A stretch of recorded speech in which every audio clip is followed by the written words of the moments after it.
Second generation ಅಧಿಕೃತವಾಗಿ entry ಆಗಿದೆ ಇಬ್ರು.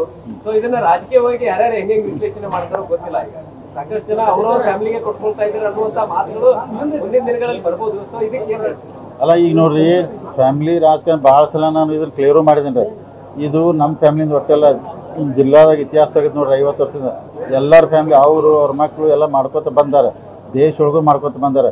ಮತ್ತು ನೆಕ್ಸ್ಟ್ ಜನ್ರೇಷನ್ ಬೆಳಿಬೇಕಲ್ಲ ರೀ ಎಲ್ಲರೂ. ಯಾಕಂದ್ರೆ ಎಲ್ಲರೂ ಒಂದ್ಸಲ ರಿಟೈರ್ಡ್ ಆದ ನಂತರ ನಮ್ಮನ್ನ ನಂಬ್ಕೊಂಡಂಥ ಜನ ಇರ್ತಾರೆ, ಆರ್ಗನೈಸ್ ಇರ್ತಾವ್ರಿ. ಮತ್ತು ಅದಕ್ಕೆ ಯಾರು ಮುಂದುವರ್ಸಕ್ಕೆ ಬೇಕಲ್ಲ ರೀ. ಮತ್ತು ನಾವು ಮಾಡಿದಂಥ ರಥ ಅಲ್ಲೇ ಬಿಟ್ಟು ಹೋಗೋಕ್ಕಾಗಲ್ಲ, ಮುಂದೆ ಅದನ್ನ ಜಗ್ಗವ್ರು ಬೇಕಲ್ಲ ರೀ. ತಯಾರಾಗ್ತೈತಿ. ಮತ್ತು ಫ್ಯಾಮಿಲಿ ರಾಜಕಾರಣ ಮಾಡ್ತಾರೆ. ಈಗ ಜನ ಎಲ್ಲಿ ತಗ ನಮ್ಮನ್ನು ಗೆಲ್ಲಿಸ್ತಾರೋ, ಎಲ್ಲಿ ತಗ ಆಶೀರ್ವಾದ ಮಾಡ್ತಾರೋ ಮಾಡ್ತೀವಿ. ಯಾವಾಗ ಜನ ಬೇಡ ಅಂತಾರೋ ಮನೆಗೆ ಕೂಡ್ತೀವಿ.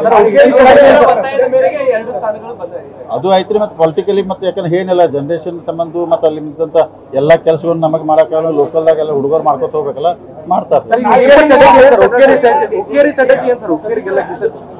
ಹುಕ್ಕೇರಿದು ರಾಜೇಂದ್ರ ಪಾಟೀಲ್ ಅವ್ರು ಕ್ಯಾಂಡಿಡೇಟ್ ಹಾಕಿದ್ರಿ. ನಾಳಿದ ನಮ್ಮ ಕೆಲಸ ಶುರು ಮಾಡ್ತೀವಿ. ಮತ್ತು ನಾವು ಹೇಳಿದಿಲ್ಲ ರೀ, ಆ ಇಲೆಕ್ಷನ್ ಭಾಳ ಸೀರಿಯಸ್ ಆಗಿ ಒಂದು ಫೈಟ್ ಮಾಡ್ತೀವಿ. ಇನ್ನು ಮತದಾರ ಏನು ಡಿಸಿಷನ್ ತಗೋತಾರೆ ಅದನ್ನು ಒಪ್ಕೋತ ಮೊನ್ನೆ ಹೇಳಿದ್ದೇನಲ್ಲ. ಪ್ರಯತ್ನಗಳು ನಡೀತಾವಲ್ಲ, ಡೆಫಿನೆಟ್ ಆಗಿ ನಡೀತಾವೆ.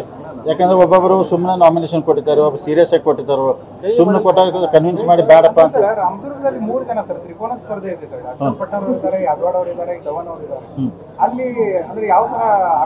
ಈಗ ಅವರು ಅಂದ್ರೆ ಅಶೋಕ್ ಪಟ್ಟಣ್ ಅವರು, ಯಾದವಾಡ್ ಅವ್ರು ಏನ್ ಮಾಡೋದು ಗೊತ್ತಿಲ್ಲ. ನಮ್ದು ಡವನ್ ಕ್ಯಾಂಡಿಡೇಟ್, ನಮ್ಮ ಕ್ಯಾಂಡಿಡೇಟ್ ಗೆಲ್ಲಕ್ಕೆ ಏನ್ ತಂತ್ರಗಾರಿಕೆ ಮಾಡ್ಬೇಕು ಅದನ್ನ ಸೀರಿಯಸ್ ಆಗಿ ನಾವು ಮಾಡ್ತೀವಿ.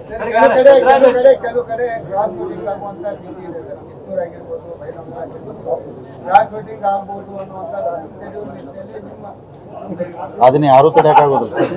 ಹೆಂಗ್ ಕ್ರಾಸ್ ವೋಟಿಂಗ್ ಹೆಂಗ್ ತಡೆಯವ್ರು? ನೀವು ಒಳಗೆ ಹೋಗಿ ಓಟ್ ಹಾಕಕ್ಕೆ ಅವ್ರು ಹೋಗಿರ್ತಾರೆ.